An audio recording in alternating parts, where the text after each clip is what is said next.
10th class exercise 5.2 का second question है। Options given है, हमने फाइंड आउट करनी है 30th टर्म। एक एपी गिवन है, हमें अरिथमेटिक प्रोग्रेशन ऑलरेडी गिवन है और हमने 30th टर्म उसकी फाइंड आउट करनी है। तो जब भी हमें एपी गिवन है, सबसे पहले तो हमने फर्स्ट टर्म राइट करनी है जिसको हम ए से डिनोट करते हैं। ये सीरीज है, इसकी फर्स्ट टर्म है हमारे पास 10 और हमने कॉमन डिफरेंस निकाल देना है अगर हमें एपी गिवन है तो। कॉमन डिफरेंस होता है डी, इसका फॉर्मूला हमेशा ध्यान रखना है a2 माइनस a1, तब जब हमें गिवन है एक AP। a2 सेकेंड टर्म है 7 माइनस फर्स्ट टर्म है 10। 7 माइनस 10 क्या आंसर आया? -3। तो कॉमन डिफरेंस हमारे पास आ गया -3। उसके बाद हमने 30th टर्म निकालनी है। 30th टर्म का मतलब है n की वैल्यू जो है वो 30 होगी, नंबर ऑफ टर्म। तो अभी हमने 30th टर्म निकालनी है, कोई भी टर्म निकालनी है तो an का फॉर्मूला लग जाता है। an is equals to a plus n minus 1 into D. a 30 निकालनी है, n की जगह पे 30 रखा। a की वैल्यू हमारे पास है 10 प्लस n 30 हो गया क्योंकि 30th टर्म निकालनी है, -1। कॉमन डिफरेंस था हमारे पास -3। उसके बाद 10 प्लस 30 में से 1 माइनस किया 29 और मल्टीप्लाई में है -3 इसके साथ। तो ये क्या बन जाएगा? नेक्स्ट स्टेप 10 और माइनस में आएगी वैल्यू 29 को 3 से मल्टीप्लाई करेंगे। 29 को जब 3 से मल्टीप्लाई किया तो -87 आ गया। 10 माइनस 87 क्या आएगा हमारे पास? -77। तो हमारे पास A30 जो है वो हो गई -77। इस क्वेश्चन में ऑप्शन था सी, तो आंसर में क्या लिख देंगे? ऑप्शन सी जो राइट है, बट सॉल्व करके भी दिखाना है हमने। इसी तरह से आगे इसी का सेकंड पार्ट है, सेकंड क्वेश्चन का। सेकंड पार्ट में 11th टर्म फाइंड आउट करनी है। एपी गिवन है हमें, ये आपको बताया था जब भी एपी गिवन हो तो हमने सबसे पहला काम करना है फर्स्ट टर्म राइट कर ली जो कि है -3 और कॉमन डिफरेंस निकाल दिया। उसका फॉर्मूला क्या होता है? a2 minus a1। a2 क्या है हमारे पास? -1/2 माइनस a1 क्या है? -3। एक तो फॉर्मूले वाला माइनस आ गया और एक टर्म के साथ लगा हुआ था, तो इसको हम लिखेंगे -1/2। माइनस की माइनस से मल्टीप्लाई हुई +3।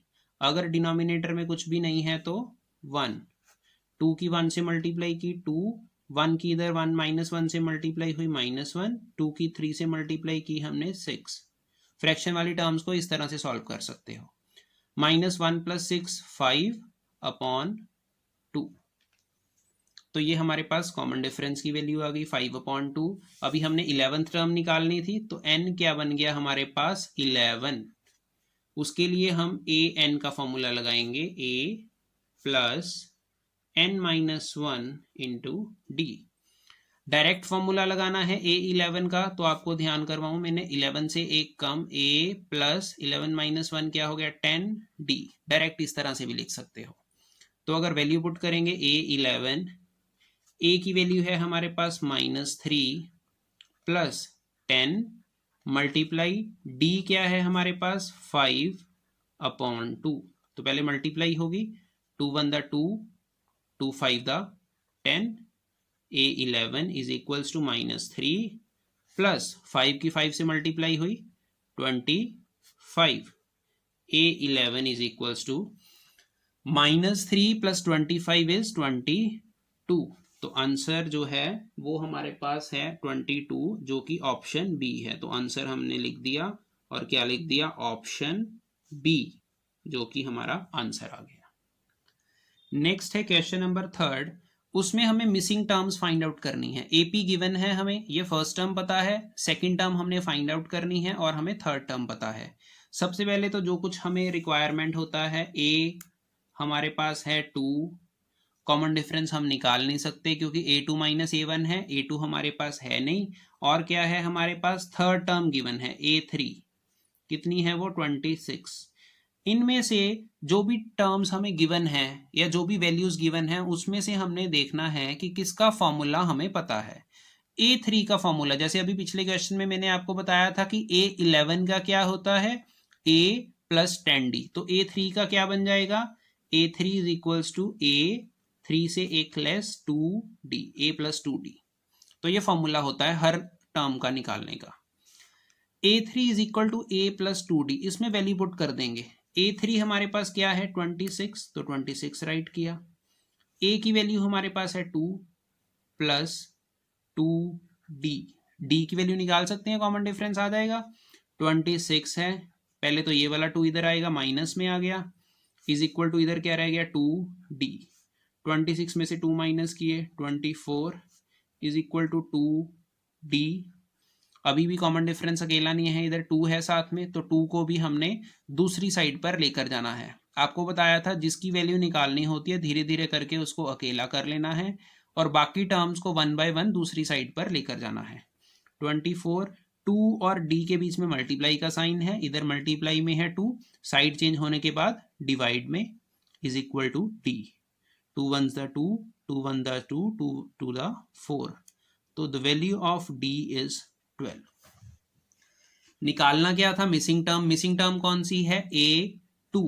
It means we have to find out A2। A2 का फॉर्मूला लगा देंगे अभी हम। A2 is equals to A plus 2 से लेस 1 1D, या फिर A प्लस D भी लिख सकते हो।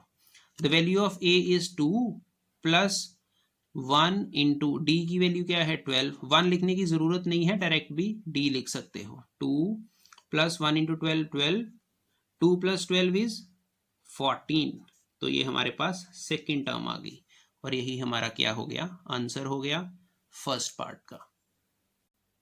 नेक्स्ट है जो सेकंड पार्ट, उसमें दो टर्म्स मिस हैं, first term and third term. अब ए की वैल्यू तो यहाँ पर पता नहीं है, एक तो ए की वैल्यू निकालनी है हमने, और कौन सी टर्म निकालनी है, थर्ड टर्म निकालनी है, A3 निकालनी है।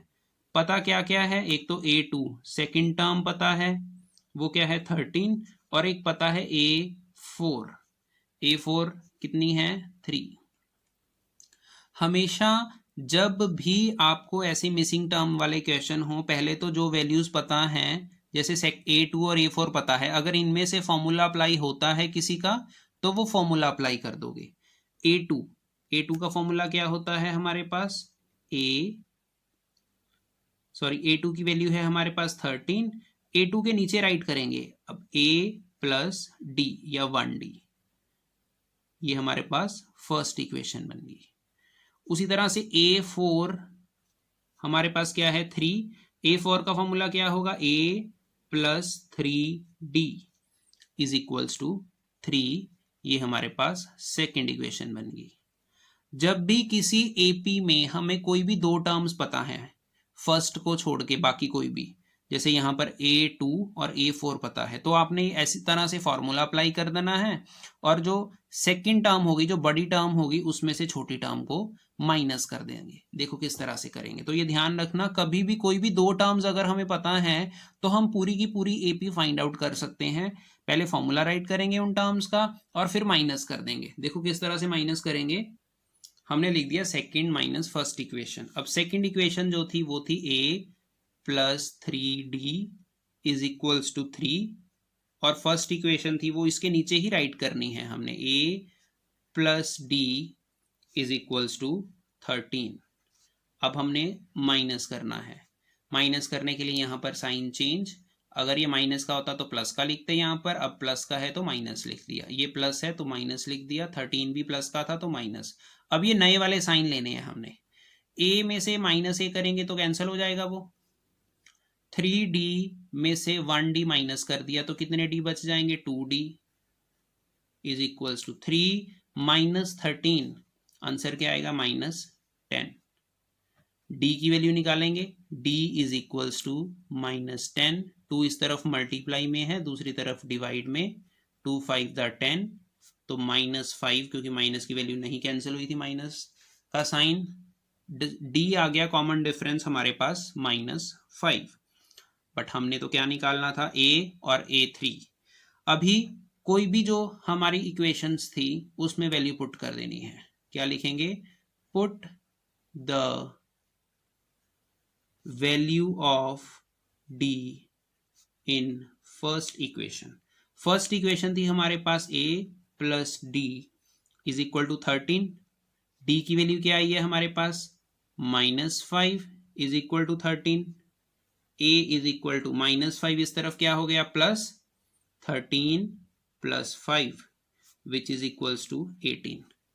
a की वैल्यू तो होगी फाइंड आउट, और कौन सी निकालनी थी हमने a3 का फॉर्मूला क्या होता है a प्लस 3 से 1 लेस 2d। a की वैल्यू है 18 प्लस 2 मल्टीप्लाई d की वैल्यू क्या आई थी हमारे पास -5। 18 2 को -5 से मल्टीप्लाई किया -10, 18 - 10 इज 8।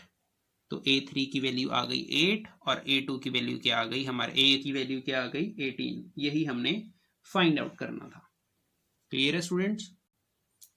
थर्ड पार्ट है, सेकंड और थर्ड टर्म मिसिंग है, फर्स्ट टर्म गिवन है, तो इट मींस a की वैल्यू है हमारे पास 5 और कौन सी वैल्यू गिवन है a2 हमने निकालनी है, a3 भी हमने निकालनी है, और क्या गिवन है हमें a4 गिवन है 9/1/2। इसको सॉल्व कैसे करते हैं, 2 को 9 से मल्टीप्लाई किया 18, उसमें 1 ऐड कर दिया 19/2, तो 19/2 बन गया।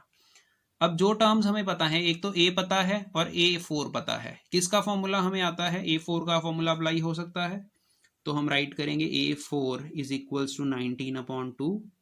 a4 का फॉर्मूला क्या होता है a plus 3d is equals to 19/2।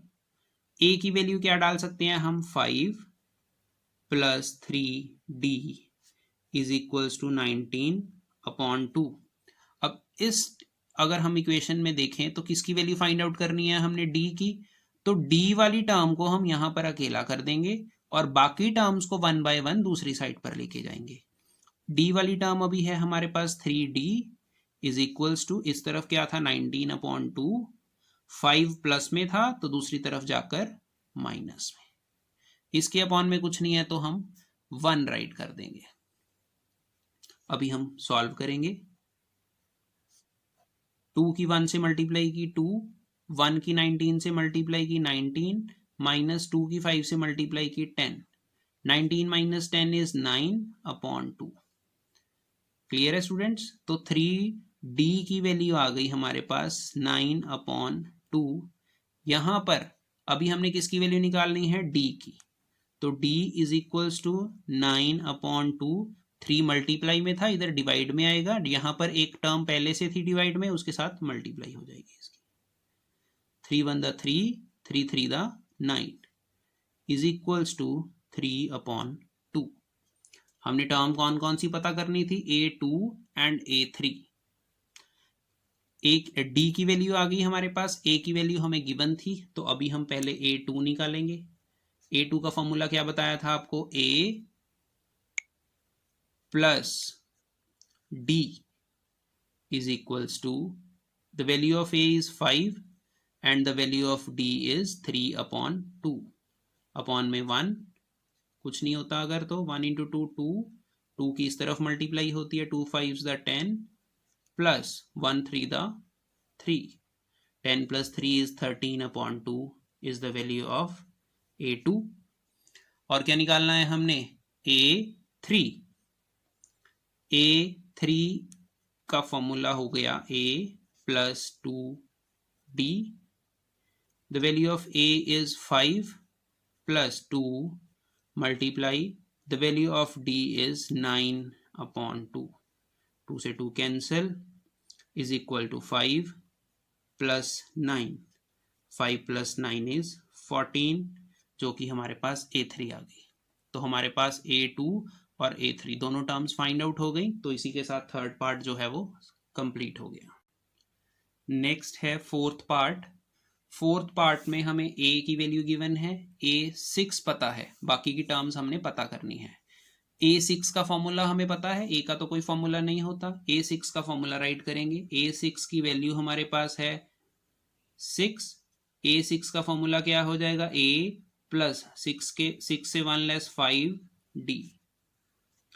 a की वैल्यू पता थी हमें फर्स्ट टर्म, वो थी -4 plus 5 D is equal to 6, 5d is equal to 6, -4 को साइड चेंज करके +4, 6 + 4 इज 10, डी की वैल्यू फाइंड आउट करेंगे, 10 मल्टीप्लाई में है 5 तो डिवाइड में, 5 1 5, 5 2 10, the value of D is 2। अभी हमने जो वैल्यूज निकालनी है सबके फॉर्मूलाज, हमें ए भी पता है डी भी पता है। अगर हमें फर्स्ट टर्म और कॉमन डिफरेंस पता हो तो हम पूरी की पूरी एपी जो है वो राइट कर सकते हैं। अब आपको अच्छी तरह से आ गए हैं A2 का formula, A plus D, the value of A is -4, the value of D is +2 and answer is -2।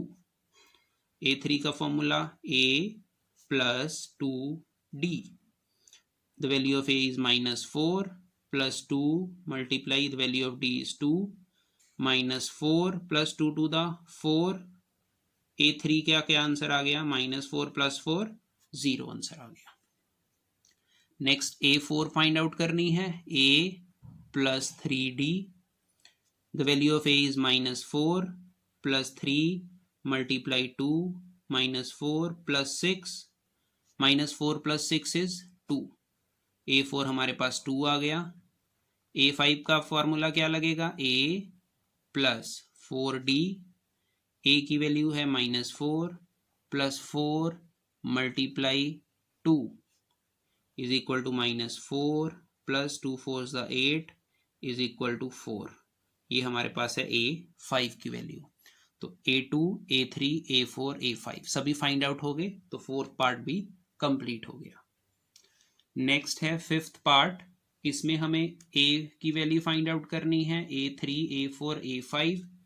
A हमने फाइंड आउट करना है, A2 गिवन है 38, A3 हमने फाइंड आउट करना है, A4 फाइंड आउट करना है, A5 फाइंड आउट करना है, A6 हमें पता है -22। तो आपको बताया था कि जो वैल्यूज आपको पता है अगर उनका फॉर्मूला अप्लाई हो सकता है तो फॉर्मूला अप्लाई कर देना है। और एक बात, अगर किसी भी तरह की एपी हो, अगर दो वैल्यूज पता है और बाकी वैल्यूज फाइंड आउट करनी है तो उनका फॉर्मूला लगाओ और सेकंड जो बड़ी टर्म होगी उसमें से छोटे वाली टर्म माइनस कर देनी है। A2 का हमारे पास वैल्यू है 38, A2 का formula A plus D is equal to 38, ये हमारे पास फर्स्ट टर्म। A6 है हमारे पास -22, A6 का फॉर्मूला A प्लस 6 से 1 less 5 D is equal to -22, ये हमारे पास सेकेंड क्वेश्चन पहले भी कर चुके हैं इस तरह का। सेकेंड इक्वेशन में से फर्स्ट इक्वेशन माइनस करेंगे, पहले सेकेंड इक्वेशन राइट की हमने और उसके बाद हमने फर्स्ट इक्वेशन राइट की, उसके बाद हमने साइन चेंज करने हैं, माइनस करना है। अगर ये प्लस में है तो माइनस में, ये भी माइनस में, ये भी माइनस में, ए से ए कैंसिल हो गया, 5D में से 1D माइनस किए तो 4D, -22 और -38, 2 और 8 10, क्योंकि सेम साइन है इसीलिए प्लस कर दिया, 3 + 1 4 और 2 6, -60, D की वैल्यू निकालेंगे, -60 4 डिवाइड में, 4 1 4 कैरी 2 20, 4 5 20, -15 जो है हमारे पास कॉमन डिफरेंस आ गया। इसके बाद आपको क्या बताया था, put the value of common difference in first equation. First equation है हमारे पास A plus D is equal to 38, D की वैल्यू -15 आने के बाद वैल्यू पुट की D की फर्स्ट इक्वेशन में, A plus D is equal to 38, वो हमने इक्वेशन राइट की। D की वैल्यू -15 आई तो -15 पुट कर दी, A की वैल्यू निकालनी थी, -15 दूसरी तरफ जाकर +15 और 53, A की वैल्यू आई है 53 और D की वैल्यू आई है -15। जब A और D पता हो तो हम बाकी टर्म्स भी राइट कर सकते हैं। थर्ड टर्म हमने फाइंड आउट की, A प्लस 2D फॉर्मूला लगा दिया, A की वैल्यू पुट की, D की वैल्यू पुट की, 2 × -15 -30 आ गया मल्टीप्लाई करने के बाद, 53 -30 23, A4 का फॉर्मूला लगाया, A प्लस 3D, A की वैल्यू आई 53 प्लस 3 मल्टीप्लाई डी की वैल्यू -15 -45 आ गया, और सॉल्व करने के बाद A4 की वैल्यू आ गई 8। A5 का फॉर्मूला लगाया, A प्लस 4D, A की वैल्यू है 53 प्लस 4 मल्टीप्लाई -15 -60, 53 -60 क्या आ गया, -7। तो हमारे पास फिफ्थ टर्म आ गई -7। तो इस तरह से आपका थर्ड क्वेश्चन कंप्लीट हो गया।